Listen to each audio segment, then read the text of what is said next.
Hello. The Take a Pull podcast is back from its minor hiatus to cover the Fairyhouse Easter Festivals. Andy Cummins and Declan Carroll with you here. Just want to say welcome again, and Dec, how are things? Happy Easter. Oh, I'm still not down with that new intro music. Yeah, we need to get that updated. Well with me, but now looking forward to the weekend. Probably a meeting we talk about kind of all year, from when the jump start, and we're always on our horses for this meeting. And it is a great weekend racing, always is, and it's great to go and be there for certainly there on Monday, but if you can get there Saturday and Sunday as well, it's just absolutely it's the country's meeting, isn't it? I couldn't have put it better myself. And yeah, there's perfect races there. Obviously, you can pick out horses for the Irish Grand National, the Willow Worm Gold Cup, the Mares Novice, the Honeysuckle Mares Novice. You can pick them out a long way. And then sometimes I can't resist looking for some of those novice handicap hurdles as well, which we'll get to very shortly. But we are joined by a very special guest, a good friend of the show. I want to say hello to Peter Roe, a long overdue debut on the show, Peter, the main man of Fairyhouse. How are things and how are you? Great, and I'm delighted to finally make it. And I took 99 episodes to get on, but I'm delighted to be here. Finally. But no, lads, I've been a great followers and what you do for Irish racing, particularly the midweek cards and the lesser cards, and your passion is very much infectious, and that's why we love listening to your comments and going through, particularly the upside down handicaps, the former upside down handicaps, and your opinions and your knowledge is great, and your support of Irish racing. So I'm delighted to get an opportunity to talk to you like this, and we've had you. You've been great supporters of Fairyhouse over the time, so I'm delighted for our big fixture to be on board. Oh, much appreciated, Peter.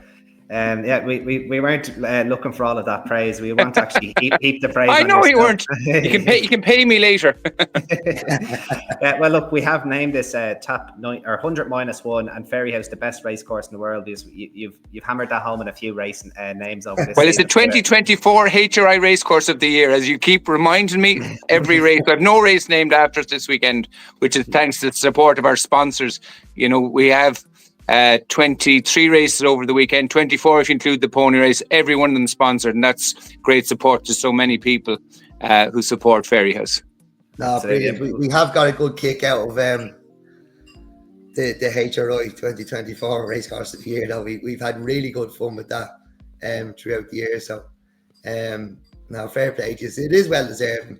Fairyhouse probably my most visited racecourse in the country, and it's just that. Like you have a lot of Saturday cards, Peter, and I enjoy them. And I know you probably would rather them busier, but I enjoy them when they're not overly busy and it's comfortable, and you can really enjoy the racing. But I am looking forward to the weekend and a bit more atmosphere as well.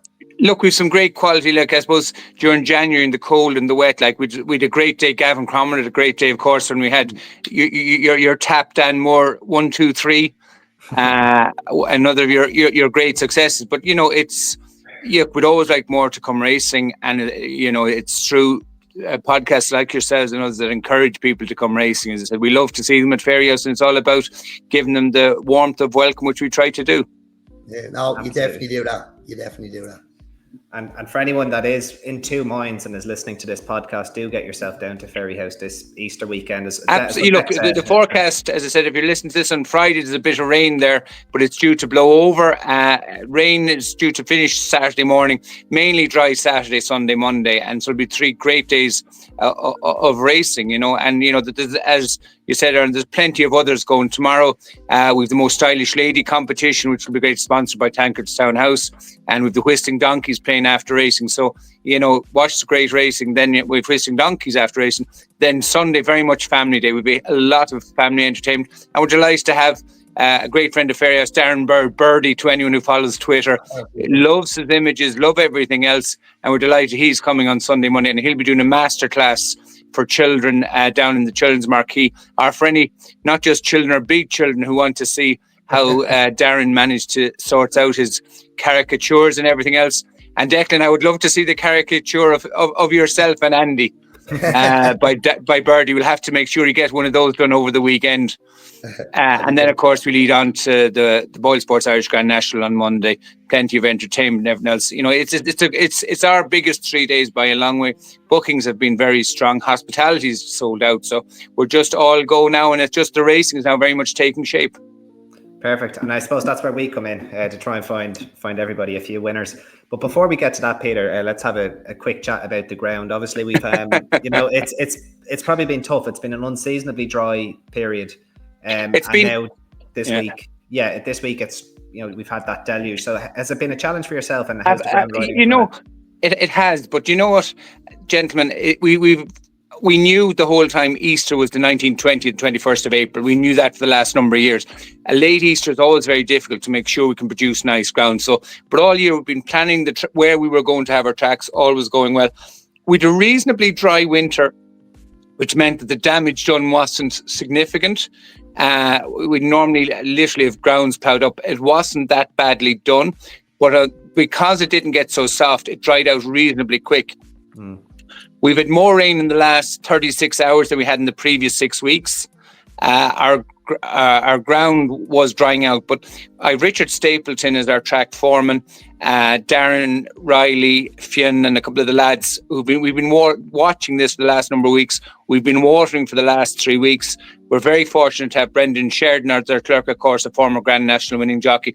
So we've been working back to make sure that our ground was going to be the way we'd want it. So I wanted us in a position between Richard, Brendan, and myself that come Monday of this week, the plan was to have the ground in such a way that if we needed to, we could squeeze on and water it, and if we needed to take a pull, we could. So we had it just where we wanted it on Tuesday. Wednesday, the man above has now taken over control, and he'll see the fixture out. Look, as we are on Friday afternoon, we're looking at yielding to soft in place. It might go only soft tomorrow, but I could see it drying up a bit because we've fresh ground each day, which hadn't been right. I could see it drying out a bit on Sunday, Monday, maybe come back to only yielding to soft, maybe just yielding. So look, I'm very happy. And look, these are national owned horses we want. So we want to produce, you know, if the ground which we hadn't watered, I would describe today as being good to firm in places. And so if we hadn't watered, we would be on such a back foot, and everyone would be saying, what are these lads doing? I would have had to take a one-way trip to Dublin Airport and out on the first flight to anywhere from the abuse I would have got. But we're all very happy where we are. Look, but the biggest problem, we'll only have 8 winners each day. And because we've only 8 winners, there'll be plenty of fellas saying I'd overwatered. So, but look, I'm very happy. The team are very happy with the ground, and we couldn't be happier. Fantastic. Yeah, I can only imagine how much of a challenge it would have been, as you said, with this unseasonably dry winter. But the point that I took from there is you're expecting to maybe be soft all over with the fresh ground coming in. I think a lot of people, and I'd be a victim of this myself, like I'd see a deluge of rain for 24, 48 hours, and I'd be nearly just looking straight to the heavy ground, the heavy ground horses. But And Andy, if I hadn't watered it, so the ground we hadn't watered is good to firm.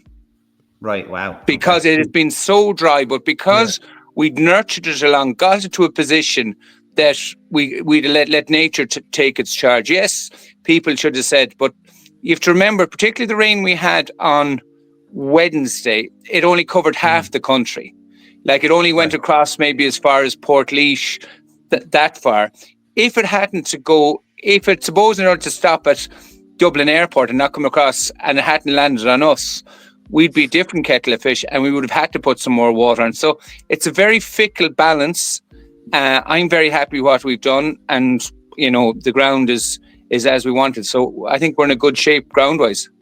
Yeah, like the other side of it is, I watched a race with you 2 weeks ago at Fairyhouse, Peter, and the horses wouldn't go on the ground. It was that fast. So only 2 weeks. Well, later, it wasn't, as I said, no, going back that day, we called it good to yielding. And then there was some drying that day, and there was no doubt when you look at what is good ground now, a lot of people are asking what is good ground. You look at the times on that Sunday, and they were only good to yielding times. The damage that was done on the track implied that there was, and they were strung out like Brown's cows at the same time. on the Sunday. So it's a tricky and something, you know, with my new role, it's something I'd love to look at it, of finding a mechanism to record the ground. We've seen the stick that's going on in England at the moment with the going stick, and a clerk of the course telling it possibly as it might be perceived to be.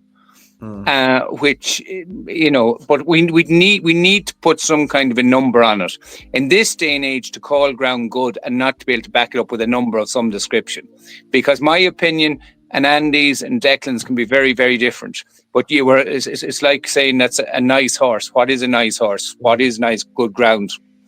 You know, it's all a matter of opinion. That's not good enough in this day and age.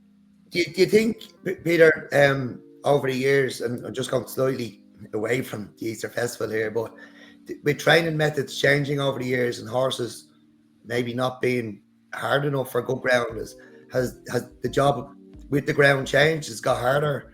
Like, if but this way, my first year in Tipperary as the manager, and it's a long time ago now, we ran chases. I was just looking back, my chases on the first day we had, and the chases were run on good to firm in places, and we'd 8 in one chase, 7 in the other. And there wasn't an issue. If we produce that now, it would not be accepted. Yeah. You know, and that's right. And in terms of welfare, I'm 100% behind, and everyone will be too. Nobody has an issue in that we must produce ground that is suitable for the modern thoroughbred, and that's the way we have to do it. But the question is, once you start interfering with ground by watering, which you have to do, some fellow want a little bit more and some people want a little bit less. So to hit the sweet spot is a very tricky thing to do. How quickly would you change the description then on the day if let's say? Well, I think if you looked at the last day we were here, we were 20 degrees, there was a breeze and was drying out as the day progressed. And once you open ground, so you've raced over ground, it dries out quicker. Yeah. Whereas when you start off with a fresh carpet at the beginning, but after the second or third race, it'll open up more and will dry out quicker. And because there's less cover on it, so you'd be expecting it to dry out. So that's what you try and get as near as you can. Like that morning, we walked the track. We called it yielding. It was probably near to yielding soft in places. Very warm, very windy, drying day. And literally we went yielding good to yielding before the first, and then halfway through Brendan said this ground, so we went good to yielding then. And would you talk to jockeys? It will, but you know, it's a combination of, you know, our clerk of the course here, Brendan Sheridan, very experienced person as well. Yeah. You know, and the jockeys are good indicators, but it depends what kind of horse they're riding. If they're riding a real winter horse and you're hitting the ground hard, you'll feel very different than a daisy cutter who floats over the ground. So it's very much, it's like the stick. If you had a very pointy stick versus a stick with a big top on it, it'll be very different ground you'll be feeling. So, but it's about opinion, and I would love to take it away from opinions of the clerks, of course, of the racecourse managers, the jockeys, to have a number behind what is good ground. Yeah, it makes sense when you say it out loud, of course. Obviously, everything in this sport is usually open to interpretation, but you know, ground conditions can possibly be something that's not. That's a nice thing to work towards. Right, Peter, we'll probably get your thoughts, a little bit of your thoughts on the 3 days coming up. So the Saturday, a couple of excellent handicaps. I suppose the most notable race, we got the Hunter's Chase, the lady riders handicap chase, kind of staples of the Easter Festival. Yeah. The Ribo handicap hurdle as well, and then obviously the Irish Stallion Farms EBF novices series final over 3 miles. So some extremely competitive races there. So what do you look forward to most then on the curtain race? Look, and I love the mixture races. That the Joseph O'Reilly is one of the most famous jumps races in the country. Last year with Boss Robin winning for John Gleeson, an absolute thrill for it. And it's great, you know, we see David Christie and the Bulger, Peter Marr, all those people who who love and they want to win the Joseph O'Reilly. Some of the older time horses, early doors go another one. Hollow Games, Run Wild Fred. Look, I think it's going to be a competitive. Rye Hill, if he bounces back from Cheltenham for Ross O'Sullivan, that would be where I'd be having my few quid if I was able to have a bet. Yeah, Roy Hill does look a good way clear on the book. It's just whether it comes. It's comes to bounce back, Yeah, absolutely. I don't know if you have any thoughts on the handicap Well, hurdles they're looking. Well, this I like the mare's the mare's handicap. Zenta, impressive here the last day for Willie, Mark Walsh and JP, and I like it. I think she was very good. I think she stands a long way ahead of the rest of them. She was a good 4-year-old hurdler in her time, and I like her. Have you dropped my notes, Peter? No. In the Fred Kenny, I know Rebecca Curtis is very bullish about her. She's Jodie Townsend riding the Bula bus. Is that another one of yours that you'll tell me now, is it? It's definitely on the short list, yeah. Then in the novice handicap, maybe it's sentiment or whatever. Lorna Fowler has won down the bottom. Fairyland Opera won in Tremor during the week. Yeah. The Cooper family own it, and I like that.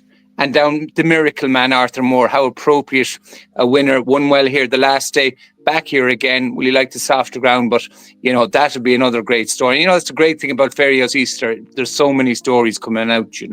And then the Ribo, another. And it's great to see Joyous. Joyous has landed. Nicky Henderson's horse. She's on the site. But again, when you have a Cheltenham winner and Jazzy Matty, is he very well set up with the hurdle rate compared to his jumps rate. And don't forget, he's a former Fred Winter winner. So they'd be my couple of thoughts for the first day. Fantastic. As you said, a great array and a great array of competitors and former Cheltenham Festival winners, and and it's great to see Rebecca Curtis bringing one over to accompany Hot Eye Colours as well in the Irish Grand National. So, she's actually brought over 6 horses, believe it or not, over the 3 days. Oh, so it's great. It's great. She's 3 then on Monday, 1 on Sunday and 3 on Monday. So we've 12 UK horses over the weekend, which is great. Absolutely, it's great to see, and I think genuine racing people in this country do love to see a British raider coming over and love to see them do well. I know Hardy Durham had a winner on the Winter Festival weekend. Yeah, Washington Singer. Yeah, and it is something we love to see. We really enjoy it, and you usually get a bit of value as well if you're having a bet on it. Yeah.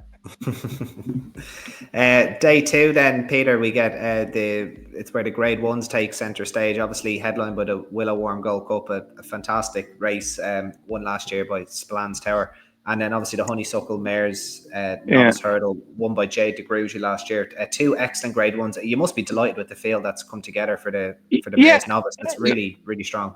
Yeah, the Willow Worm's good. I'm going for a mare in this, Spindleberry. She was second last year in the mares on the same day, ridden by Michael O'Sullivan. Stop shaking your head. And I know she'll appreciate the ground and everything else. And look, it would be a great testament for Michael O'Sullivan if Spindleberry, was to follow through. So I'd be very hopeful that will run a big race in that. And then the Honeysuckle, look, it's another very competitive air of entitlement. The big Westerner, 6.5, Maureen, who got no run at Cheltenham. I think this is a real 16 runners. We hope the all 16 will run, but I think this is a very competitive race, and it'll be very hard to pick a winner out of it. Yeah, and I hopefully Punchestown doesn't come too soon for these mares, but obviously this is their big target. And the reason this is the only grade 1 for mares, for novice mares. So I'm but even the Cheltenham race is only grade 2, as I love to remind people. Yeah, absolutely. I've often say that on the show as well. This is a grade 1, but the reason I was referenced under grade 1 is there's a lot of mares in here that I wouldn't.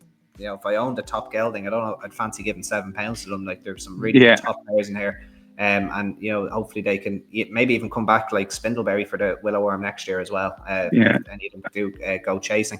Any other thoughts on the Sunday then, Peter? Or look, I think again it's kind of a watching brief, but you have to remember the Tattersalls George Myrna bumper. Last 2 winners were what? Can you remember the last 2? I'm sure you lads were on the ball. It was Kopek the board last year, wasn't it? And Better Days Ahead the previous year. So there've been 2 cracking winners. So again, I'd be hoping that'll be another very informative race. And as I said, you can discuss. There's a lovely 110 handicap, which I'm sure you have a bright thing picked out for it.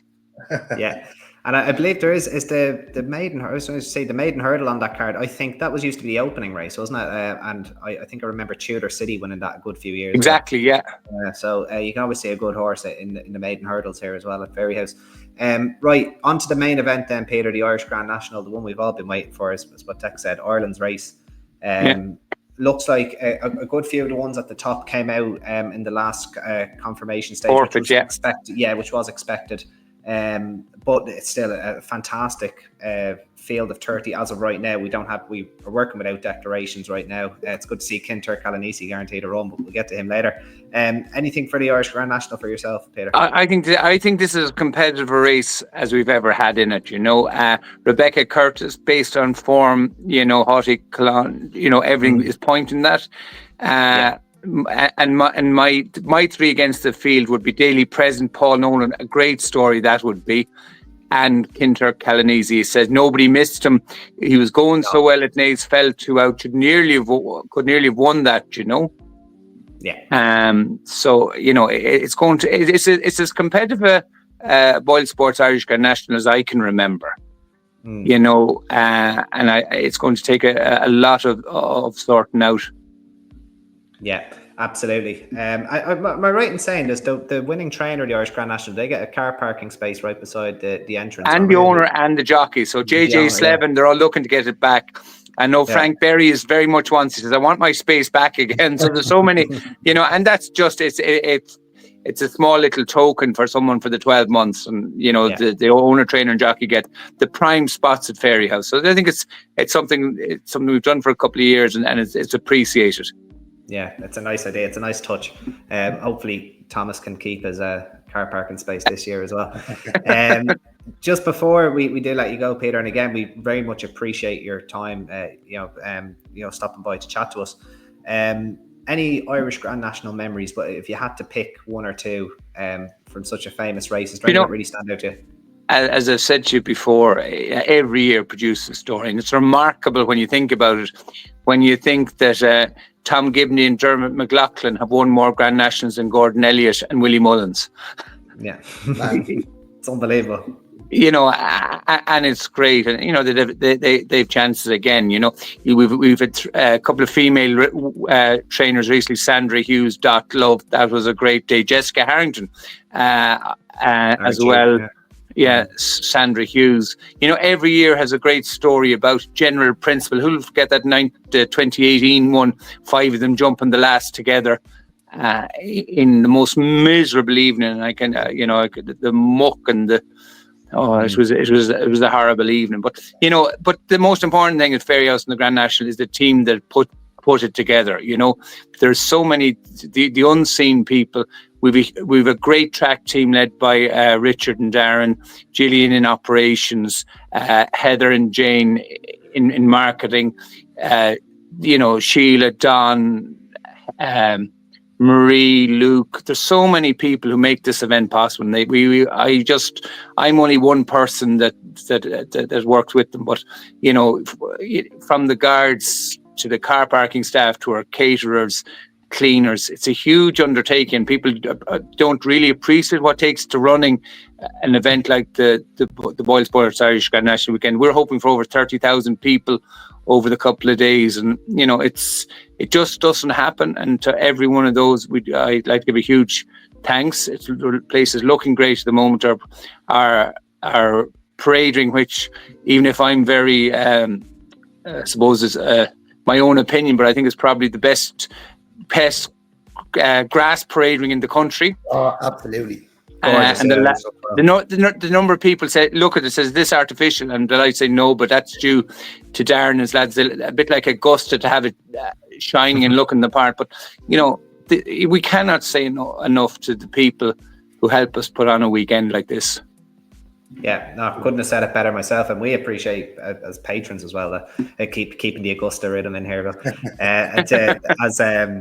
we very much appreciate it as well, and very, very best of luck over the next 3 days. I know you guys are going to smash it out of the park, and again, we just want to say thank you for the support that you give to us, because there's a lot of race courses would just let us kind of drift on by. We'll preview the cards, we'll move on to the next one, but like yourself and the you know, and your team, they do go the extra mile to make us basically appreciate what we do, which is really, really much appreciated, because we don't do it for money or don't do it for anything. We just do it for a bit of fun. So thank you very much. Loads of people can do for the big festivals. What I love to listen to is the fixtures down, the midweek fixtures are the fixtures that are overlooked by everyone else. You know, anyone can come in on the big day, but for the other days, you're there to keep us alive and keep us all focused on where we're going. So look, and you know, Irish Racing, we do appreciate the work you do, and look forward to working with you for plenty of years ahead, and to take me 99 to get on it, and for 100 to be the Boyle Sports Irish Grand National Preview Show. We appreciate that, and thank you very much. Thanks, Peter. But it's our pleasure. That does mean a lot. And you can give us Fairyhouse on a Tuesday over any other day. Always will. Gentlemen, thank you very much. Thanks, Peter. Thank you very much, Peter. Thank you. Oh, what a pleasure it was to have Peter Roe join us there, Dec. Great job that him and his team do at Fairyhouse as well. And as I said, if you're in two minds about getting yourself down to the Irish Sports Irish Grand National meeting over Easter weekend, I definitely would recommend doing so. We'll be down there for sure anyway. Before we get into our preview, Dec, I just want to give a little shout out to our competition winners. So anyone that is following us on Instagram or our new Instagram page, and at our X page, Connor at Enda X Murray, for winner of our competition for Saturday tickets, at Connor Chalk winning our Sunday tickets, and at Simon Naughton winning our Irish Grand National tickets. So congratulations, lads, and enjoy your day out. This is the part of the podcast where we try to find you the winners, as well as giving you some free tickets. And again, a big thank you to Peter and his team for supplying those tickets for us as well, to give away to our listeners. Right, Dec, on to the main event. Sure, you could probably nearly go up and go, because Peter's after giving all your tips. Every one of them. Yeah, so the first race on Grand National Week is the Tom Quinlan Electrical Maiden Hurdle. It's over 2.5 miles. So we were talking to Peter about the maiden hurdles. Like, you can obviously get good horses still winning them, obviously referencing Tudor City there earlier. Good to see Keynesburg, the son of Dr. Dino, gonna be probably swinging in and not get home again. But this does look a better opportunity for him. I think a rating of 125 should be seeing you go fairly close here. And if he was in the race on Sunday over 2 miles, I'd have probably fancied him, but he's not. So, Dec, who do you fancy here? Yeah, look, I was shocked that they were running over this trip again, because at Naas he travelled really well, and he did, yeah. He just didn't get home. But look, I like Crack here. I think arguably his best effort was over this trip at Leopardstown at Christmas. Now the form of the race hasn't worked out as you'd have liked, but he was dropped in trip the next 2 times, and he just didn't run as well. I think he wants this trip. Possibly the one that's really, really interesting here could be Leto's 5-year-old, loads of chase experience, is 0 from 7. He was 4th in a handicap chase on his Irish debut. You just don't know how good he is, though. You know, but it is very interesting. Obviously, come from France, but 5-year-old, loads of chase experience. Locked Box, a bumper winner, 3rd on hurdle debut back in October. Not seen since. The 2nd is won. The 5th won yesterday, which is Thursday. I just be a little bit worried about the ground, maybe. If this horse wasn't seen over winter, it might have been because of ground, but I'll stick with Crack here. Right, yeah, I think Crack would probably be the one I would tentatively go with myself. I just can't trust Keynesburg. Like, he's the most obvious winner. If I wasn't so fixated on the fact that he's a Dr. Dino and the chances of him getting 2.5 miles, especially with all this rain coming down, I just can't have him for the likely price he's going to be as well. So it'd be Crack for myself as well. But again, there's going to be bigger fish to fry and better bets on this card. So we'll rattle on, Dec, to the 2:45. The race displays Josh O'Reilly Hunter's Chase. For me, Roy Hill is a long way clear on the book here. It's just a matter, and again, we mentioned this with Peter, is if that trip to Cheltenham maybe took a lot out of him. He was impressive at Naas before that. under Lee Shanahan. Obviously, Lee keeps the partnership. Is it as simple that he just wins if he shows up and there's nothing wrong with him, or is there anything that could prove to be a chink in his armour here? I think he can just put a line through the run at Cheltenham, and me and you watched this from the Arkle bar, and we were saying nearly a tradition these days. Yeah, we were saying to each other, we're going to see something filthy from Lee here. Stone Cold out the back, and he was dropped right out the back, and we were like, oh, lovely, it's happening. And then after a furlong, it was fairly obvious now that he was not going the yard on the ground. He wasn't enjoying himself, yeah. And he just didn't. So I think he'd be more at home on his surface, and I do think he is the one to beat. I just have a slight worry. Just that goal for Portsmouth, is it? No, I think it was something else. I have a slight worry now about early doors, and Wingleader could hold the key to this, and if he does, it will be early doors race. Wingleader obviously staying away because he's gone for the point-to-point record. I think he's won 31 races now. He thinks he thinks allegedly. He needs one more to either take the record or to equal the record, but that's why he's not running here. But he was held by early doors at Old Town back in February. Myself and Luke were actually there that day. Slightly worried I was pulled up at Gowran. I thought it was a very strange race that one at Gowran. But look, I'll stick with Roy Hill, and Lee is a great lad and he's a really, really good jockey. I don't know why he's not getting more Royals, because for an amateur claiming 7, he's so talented, and I really think this guy just needs a bit of luck, and I think he could be top class. He's really, really good, very stylish for a big man, and I hope he gets his winner on a big day. He deserves it. Yeah, barring a fall, I think he's the one that he really has to beat. And yeah, shout out to Wingleader going for the record. He's like the famous name of point to points, is he? Yeah. Remember him rocking up at listed races at Leopardstown? Every week. 1 to 2, every single Thursday. Carrying 12 stone 4. It wasn't a saw doctors on after racing and famous name wins the listed race. It was usually the way it went. But no, fair play. Best luck to Wingleader as a little side token. The 320 deck, the Buzz Sports Mares Handicap Chase.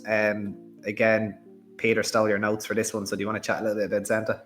Yeah. Look, 3-length third in the Liffey off 138 last year. The one of beginners over course and distance, and is in here off 140. Maybe if you haven't won bet this weekend, this is it. Wow. Okay, that's confident.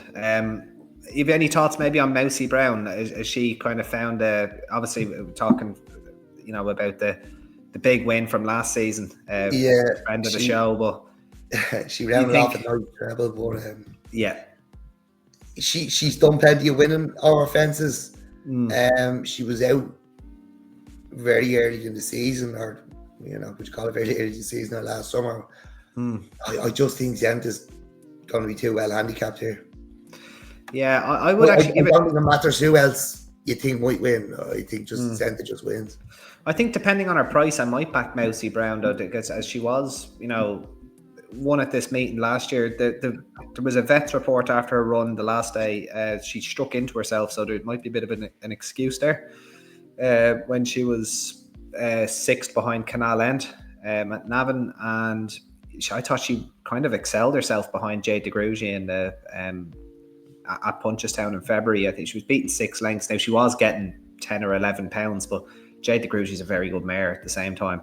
And Guay Quill was in form after running well at the Dublin Racing Festival. So that was a very good run, and she knows where the finish line is. Like, she's won 6 times in her career, so I think there's worse each way bets out there than Mousy Brown. And I know you're confident with Zenta, but I don't know if anybody wants to do the forecast. I'd be looking to maybe Mousy Brown to follow her home, because I think she does have a good chance. Maybe not the best handicapped horse you'd see in the world, but if there was excuses last time, and given the form she was in, and Dermot McLaughlin, obviously a Fairyhouse legend, I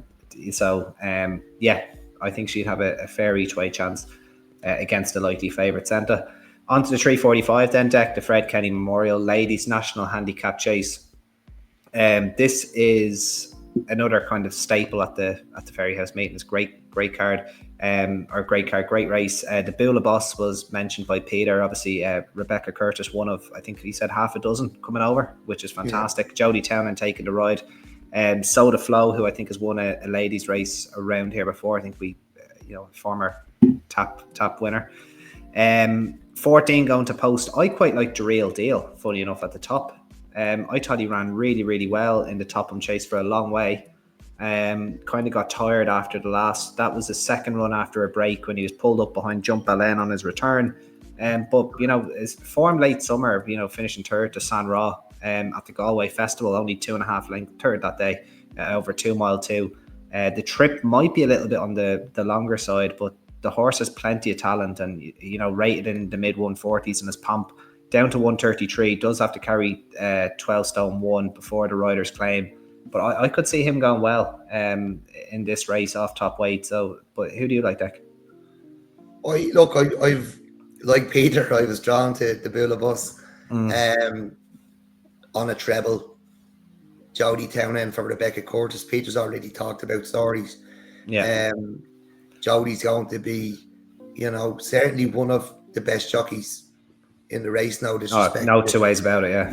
Yeah, certainly the one with, probably the most experience on big days. Like she's had a Cheltenham winner last month in the bumper. So look, going to be well worth a chance. We spoke about Raiders and how they can be given a chance. I'm not sure they're being given quite as much chance now by the latest handicapper as they were previously, but sure, he's not even giving our horses a chance. But look, Raiders are usually well treated and usually worth a go. Like I find at the festivals, you over jumps, you can back them blind to come out on top at the end of the week. The other one I like is Bocelli's Voice, ridden by Miss J Walton. It was second off this mark last July, and while that run was last July, is able to handle heavy ground. I wouldn't be overly worried about the ground at all. Right. And it's just so hard to ignore Dermot McLaughlin at Fairyhouse at Easter. We've been talking a few weeks now about he's starting to hit a bit of form, and I'm raging we didn't grab hold of him last week to have a quick chat and coffee and saying, but it'd be between the two of them for me, the Bula Bus and Bocelli's Voice. Bula Bus and Bocelli's Voice, and I'm going to take the Real Deal each way. I think he's actually got a pretty good chance if he can stay this trip, which I think he will. I was impressed with how he ran at Aintree. Right, the 4:30. This is the race that interests me the most on the Saturday. The Irish Stallion Farms ABF Novice Handicap Hurdle Series final of listed status, just shy of 3 miles. A strong field assembled for this one, Dec. 24 runners. But usually, you know what they say: the more runners in the field, the bigger the certainty. Yeah. I don't think maybe it's not that much of a certainty because there's a few that you do like in here, a few old friends of yours. Obviously, one you picked out very early and justified following it, and you were returned with compensated with a really good price last time out. Promontory. Aidan Kelly taking the £5 off for Sarah Connell. I imagine you're going to start there, Dec. 3 miles softer ground. I know we do fancy the similar horse, but if a few words on one that I'll give you the two that I think would be a danger to the absolute cert, as you put it.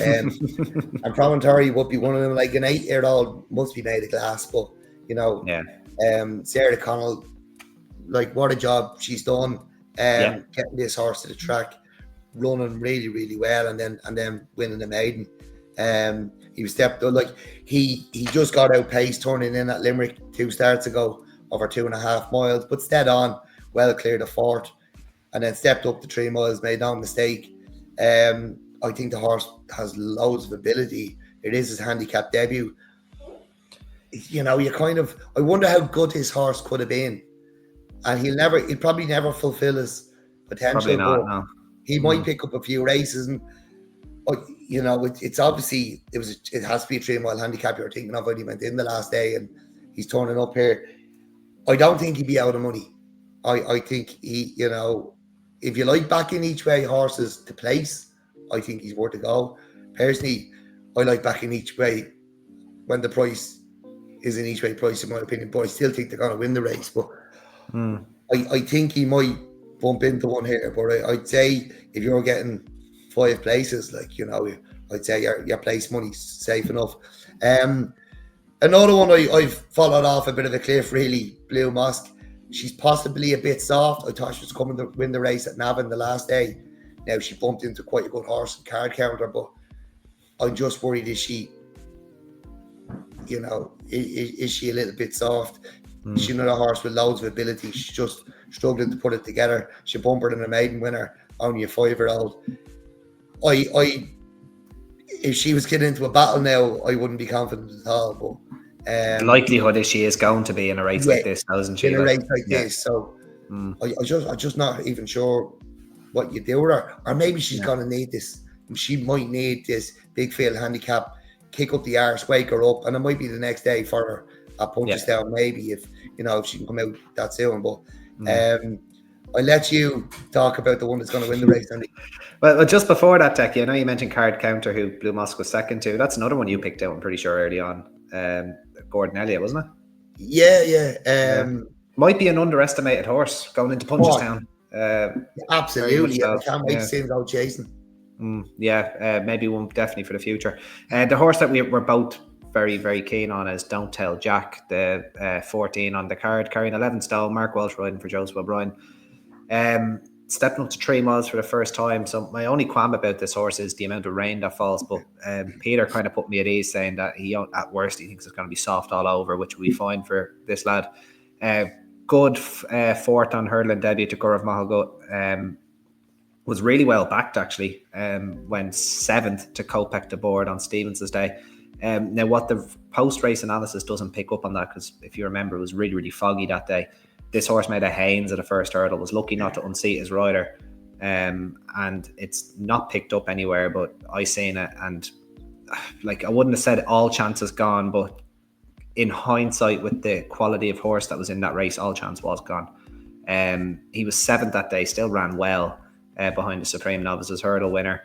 Then 3rd behind Ethical Diamond, again in a decent enough maiden at Punchestown. Funny enough, Keynesburg 2nd that day over 2 miles, probably the best run of his career, ironically over 2 miles. And he travelled into his handicap debut behind Jump LN pretty menacingly, but just seemed that they just kind of ran away from him at the second last. He just didn't have the gears to go with them. Hence this step up to 3 miles, second handicap, plenty of experience. I'd be shocked if 120 was the level of this horse's ability. I'd say he's definitely a few pounds up his sleeve.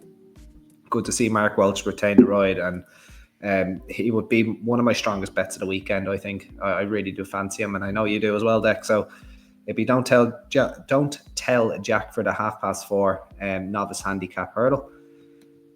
Finally then, actually not finally, penultimate race, the Rival handicap hurdle, Dec, over 2 miles. Joyous topping the weights here under Aidan Kelly. Great to see Nicky Henderson bring him one over. Big enough ask for a mare to give £7 and upwards away before Aidan's claim to the field. Definitely not easy. But again, 16 runners here. Cheltenham Festival winner in here, Jazzy Matty. Another big price winner from yourself, Dec, Amana, in here as well, and now off 125. Given the way she won last time out, I would, and when mares get into form, would you give her a chance here now up in class, or are you looking elsewhere?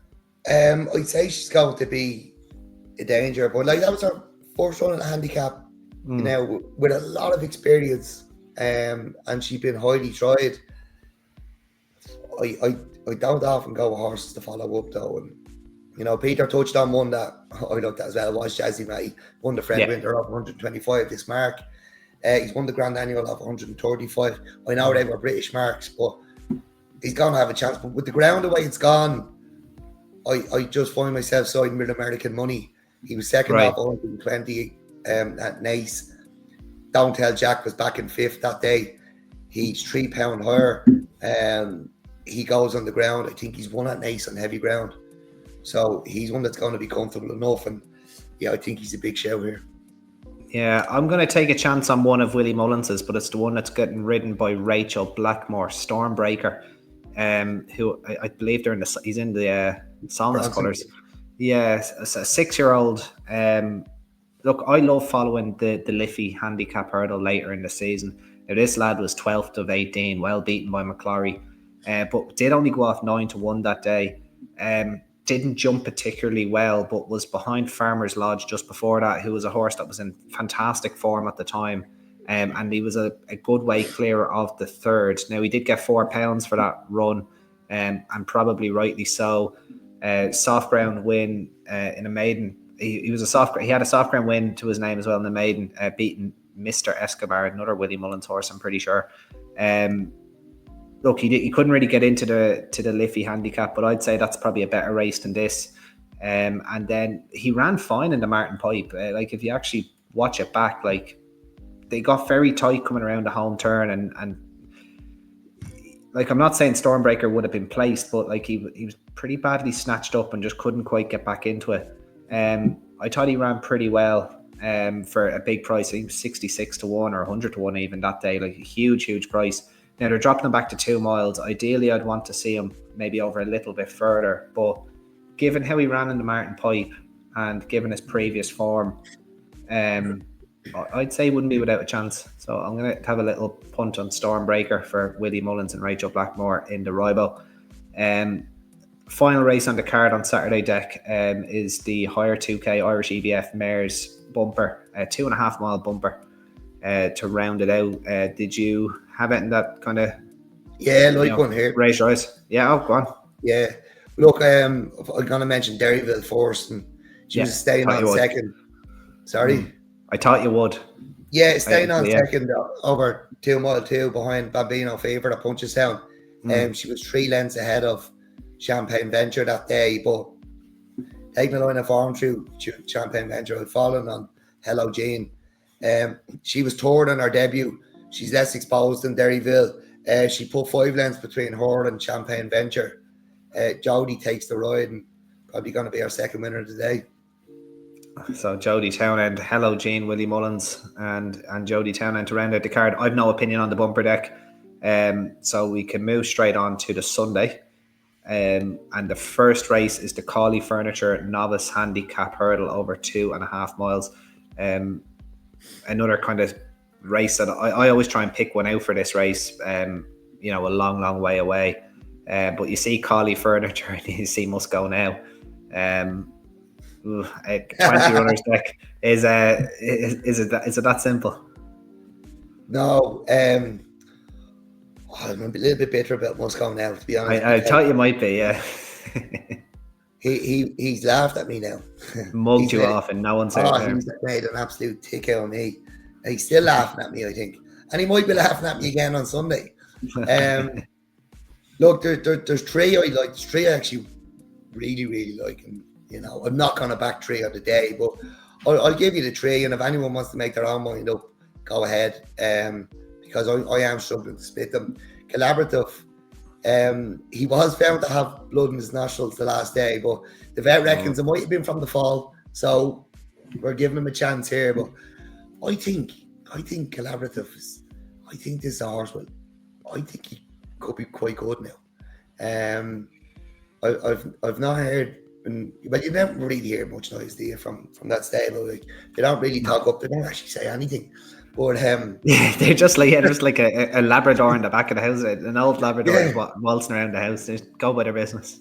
Yeah, so but I'll try to find out a bit about him. A friend of mine plays golf with one of the Kiernans. I'll ask about him. But this horse only a 5-year-old. He beat Put Your Hands Together, given £2. Now, Put Your Hands Together probably wasn't fully fit that day, let's say, or might have taken the run that day. But Put Your Hands Together has been toured in a Grade 1 since winning the Fred Winter. The Fred Winter, yeah. That was after his handicap win. He was unlucky at Christmas when he was toured at Limerick. I think he could be a nice horse now. In there off 117, I'd say is more than workable.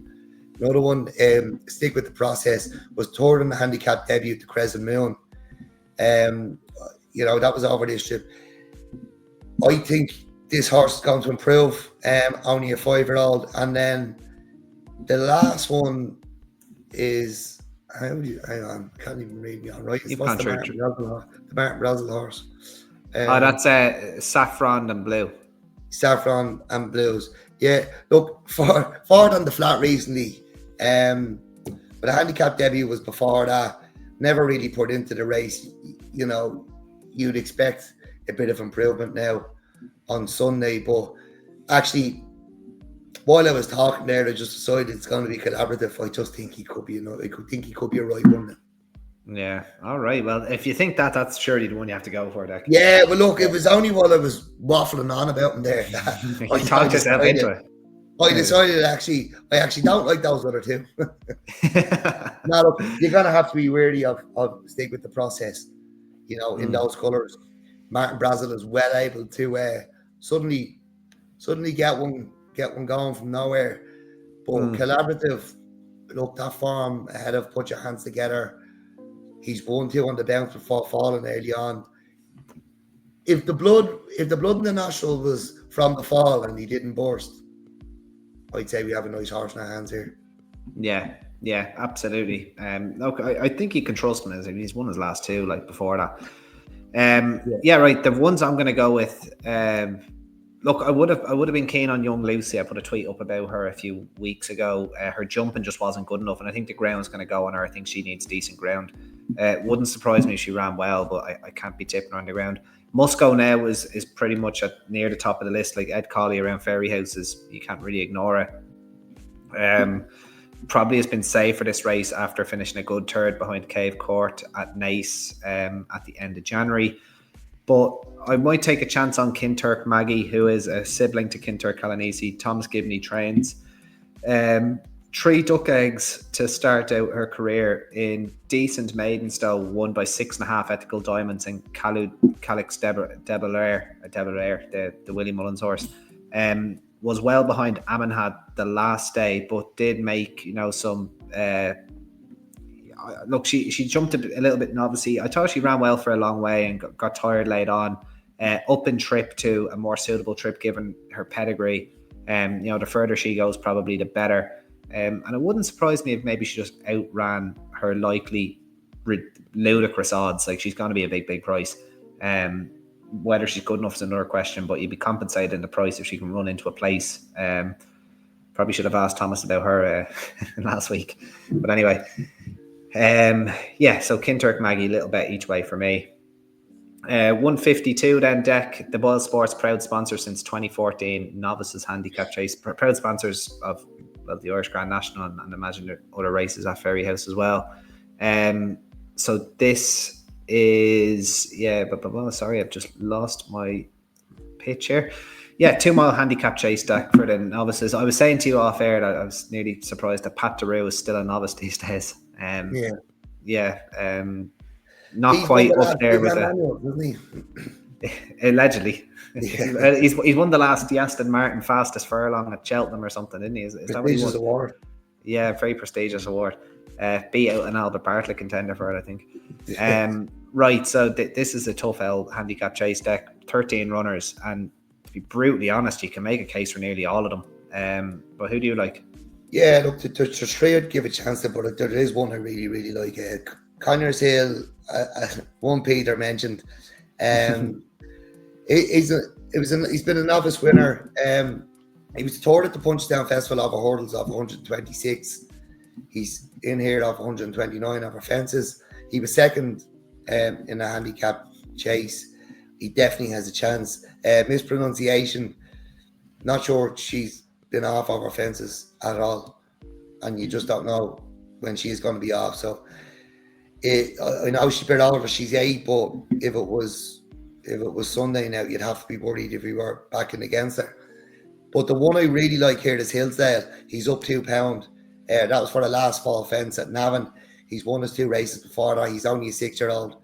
This horse in really, really good form. Like, I know Canal End picked up and won that race that day, but Hillsdale would have won it. You think? Yeah, Jesus. Canal End might have given up the goose. Like, you know what I mean? Might give him, like, he might have thrown in just the fell in. Yeah, but look, no, I do like Hillsdale here. I look, Harsh going up £2 for a last fence fall. but he did win the 2 before that, and I'd really fancy him here. I might take a chance on the top weight, Jesse Evans. Is another one that you've always been a fan of, Dec, for Noel Meade and Donna Myler. Look, I think his form over fences is... I know you're not a fan of horses going chasing kind of late in their career. No.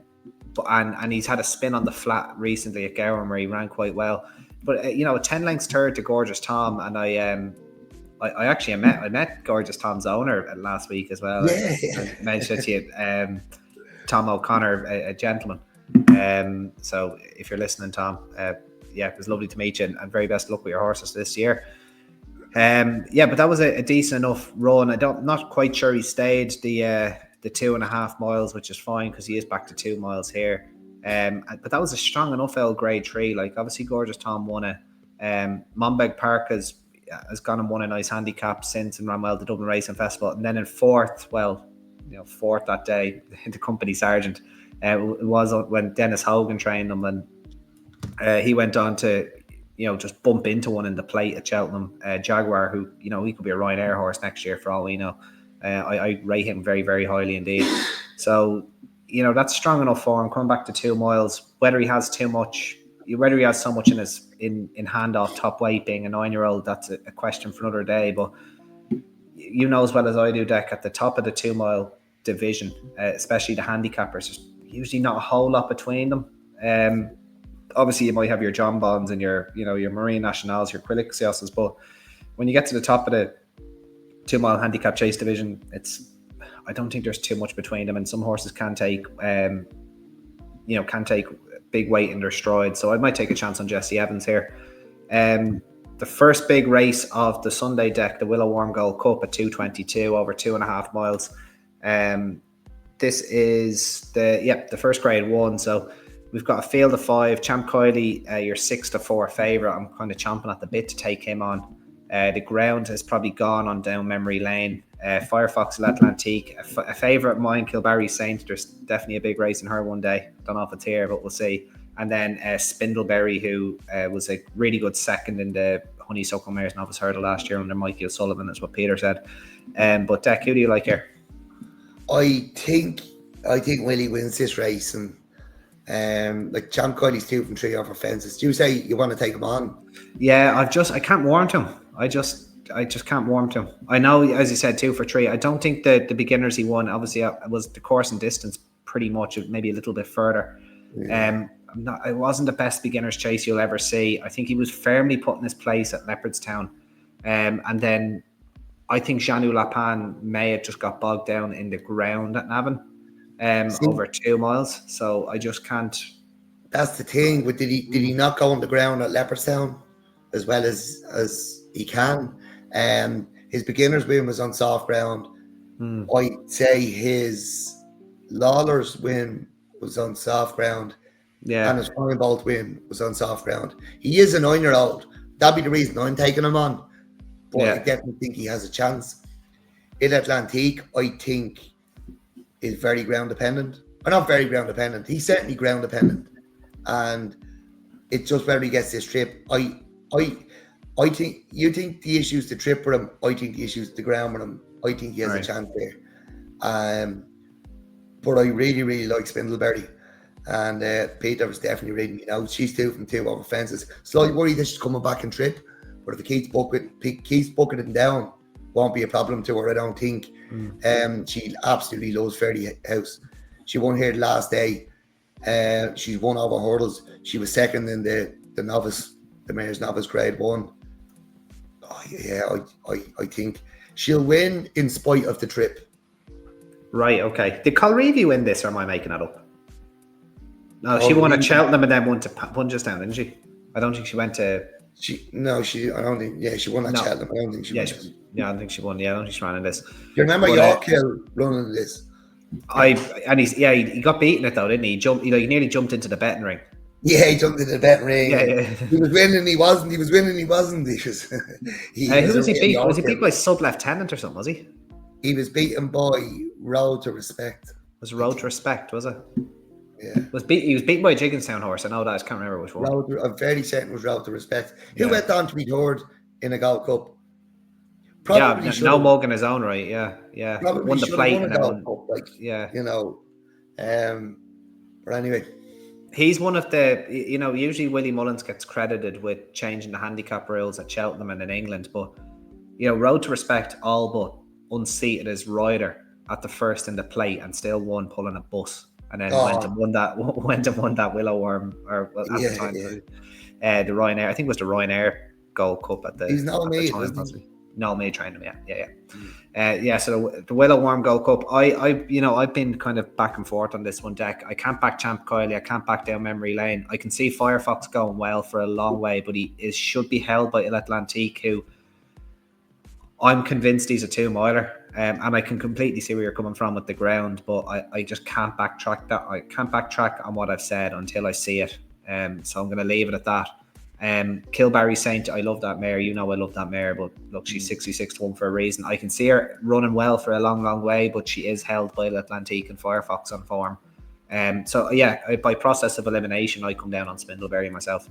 what price I think is Spindleberry? She's 5-2. I think it's fair enough. It's a fair enough price. Yeah. She was impressive, beaten by Luminescence last day. As you said, 2 from 2, plenty to like. Skip Cheltenham for this. I think it'd be Spindleberry for myself. The Rated Novice Chase, the Sherry Fitzgerald Rated Novice Chase next at 3 o'clock, just over 2.5 miles.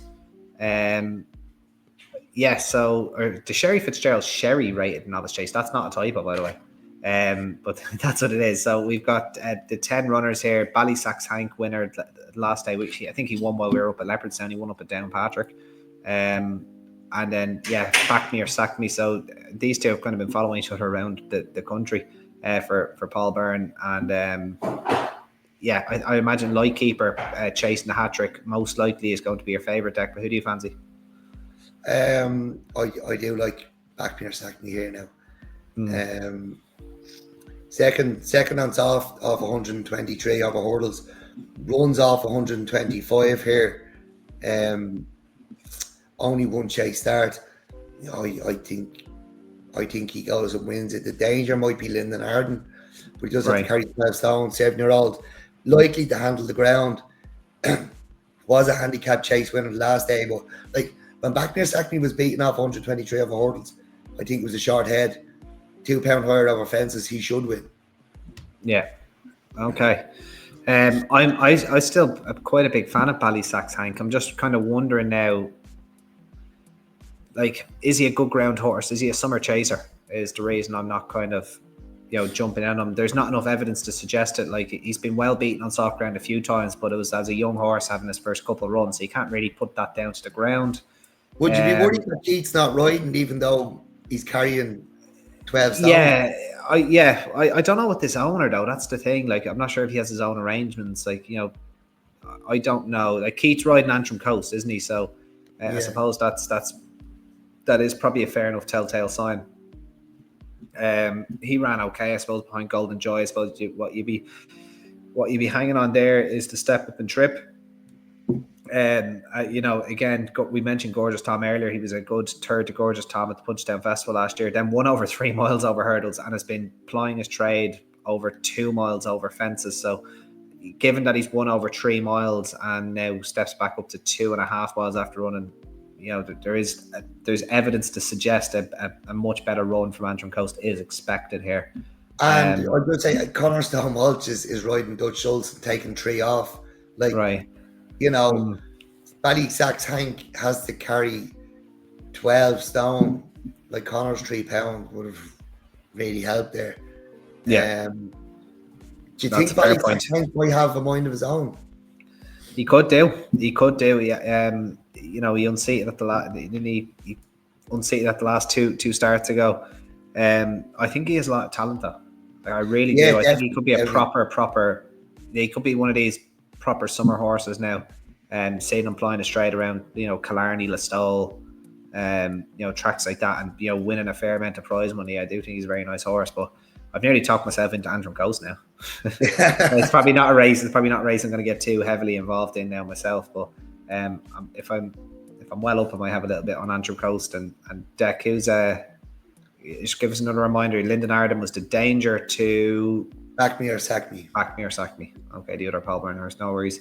Right, the maiden hurdle next, 3:35. We're nearly there, Dec. We haven't kept this under an hour. That's probably my fault. Right, so the Ryan's Clean and maiden hurdle. Any fancy here? No massive interest, but good deal. Split Butcher Hollow and Spoon Scotch here the last day. Yeah. Fair enough. If I was needing to have a bet, we're not condoning irresponsible gambling here on this podcast. It's not a race that I've any interest in punting wise, but it could be a race that we look for, for future winners going forward. But maybe a race we look back on better than tip for. So we move straight on then, Dec, to the 410, the Irish Stallion Farms EBF Honeysuckle Mares Novice Hurdle. And we're mentioning this at the top of the show, like really strong field. This is a proper race. It's really, really good. Air of Entitlement, who mugged me off at Cheltenham. Actually, didn't mug me off. It was completely on me. It was my own fault. Aurora Vega in there too. Hey Sunshine has won her last 3. Caroline Bamboo, I could see her, improving on her run last time out. Maureen, who obviously Peter mentioned, spun around at the start.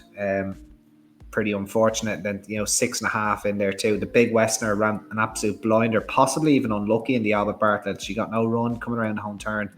Dec, really, really strong field. Who do you fancy? Yeah, look, big fan of the Big Westerner. Second to the Albert Bartlett. Down and trip. I don't think there's anything to suggest she didn't stay. No, definitely not. Be a better horse, but look, I suppose you're not going to leave a grade 1 behind, are you? So you're going to come down and trip and take a chance. 6.5, unlucky in the Dom run. She won her maiden quite impressively here, only a 5-year-old. Marie's maiden hurdle worked out quite well. I think a lot of people wanted to take her on because of the hype. I think she could be really, really good, but Air of Entitlement, the way she stayed on to win the Don Run, the maiden form worked out well from Down Royal. She's a bumper winner on soft. I think Air of Entitlement might just be better than them all. Maureen is in the could be anything category.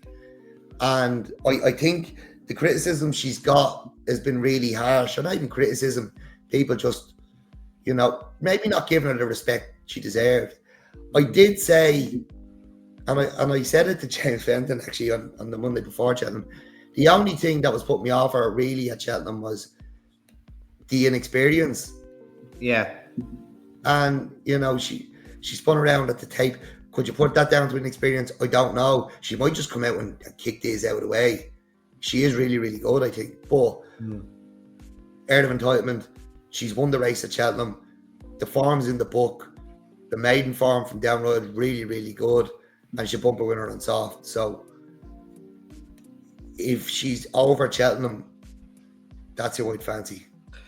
Yeah, I totally agree with you. I think she's a huge chance. I think 6.5 is a very talented mare in her own right, but and you can maybe argue she could have got lonely up the run in, maybe, but like Air of Entitlement was finishing fast and she got there in time.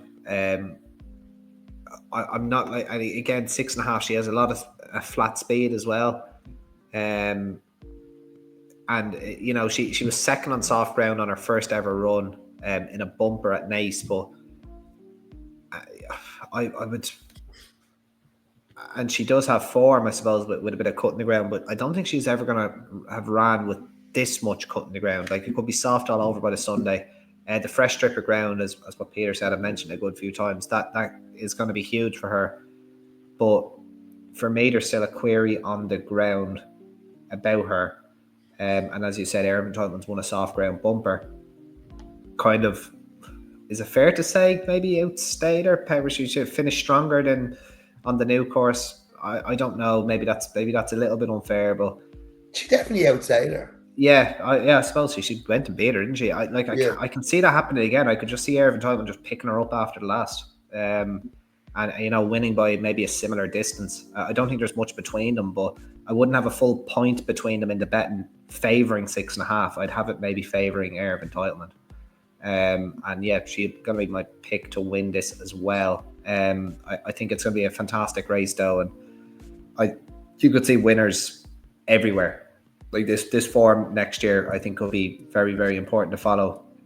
Whether a few of these stay over hurdles and go handicapping, or a few, go chasing, we're going to have a mixture of everything. But I think just watch this race closely with a reference to next year. And yeah, I don't think you're going to go too far wrong. The 4:45 then, Dec, the Paddy Keogh suspended ceilings handicap hurdle over 2.5 miles. It's the 4:45. Who's your fancy here? I'm going to take 2 here, Andy, as I begin to get desperate after 2 days of losers.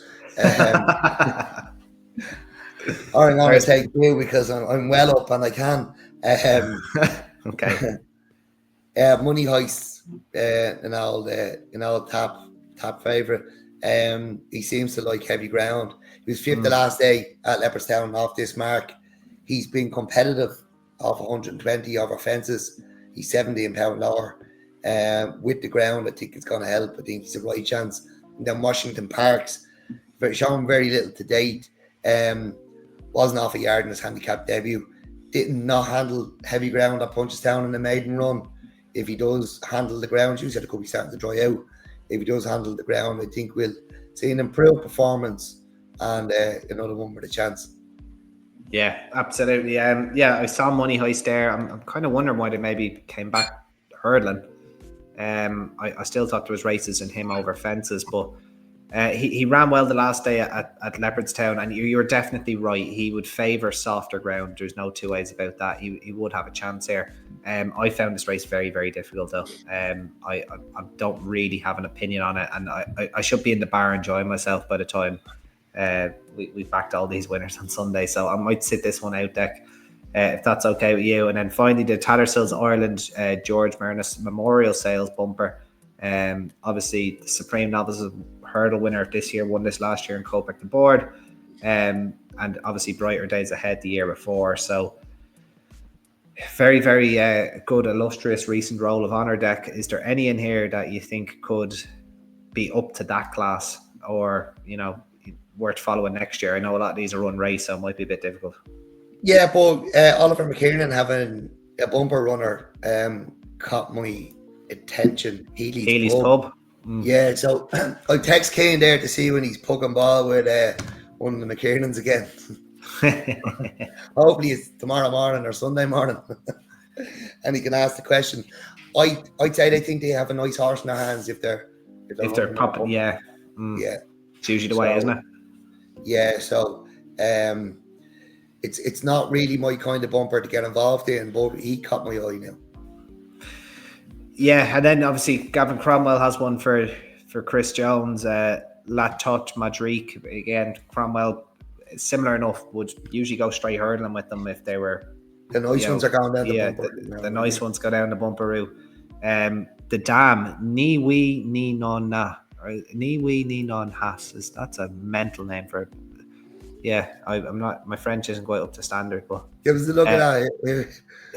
Ni Wee Ni Non Has, and it's by the serial grade 2 producer Cocorico. So it must be Ni Wee Ni Non Has. Yeah. Ni Wee Ni Non Has. Okay. It'd be an interesting enough race to watch out with a view to next year. Right, that brings us to an end of the Saturday and Sunday edition of Top 100 -1, a long edition, but we probably owed you a longer one because it's been a while. Yeah, it's been a while. And again, a big thank you to Peter and his team for supplying tickets for the competition and coming on to speak with us. I hope you guys enjoyed that interview too. Right, Dec, do we have a nap at the top? That's the big question. Look, I have some strong fancies, but yeah, we were both bullish about Don't Tell Jack, with me. Yeah, I think so. That's the other one that we were quite bullish about. I suppose you could nearly say Irv Entitlement. We both agreed on her. But I think the nap at the top would be Don't Tell Jack on Saturday. Spindleberry too. Yeah, there's a Trixie face. Okay, yeah, if you're feeling lucky. Don't Tell Jack, Spindleberry, and Heir of Entitlement. There's a little Trixie for you, and then factored in everything else that we popped in for the first 2 days on that treble.